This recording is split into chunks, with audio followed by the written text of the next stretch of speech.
Ahí está. Bueno, tenemos una Charger 2008,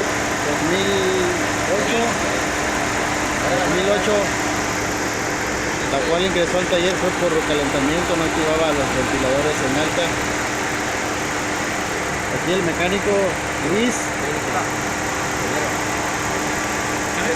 ¿Qué le hizo el mecánico?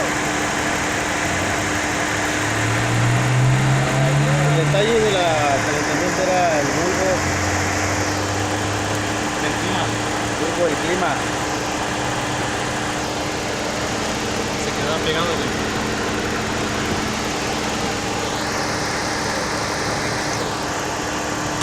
Luego se quedaba pegado y no accionaba al momento del clima en alta y no accionaba los ventiladores.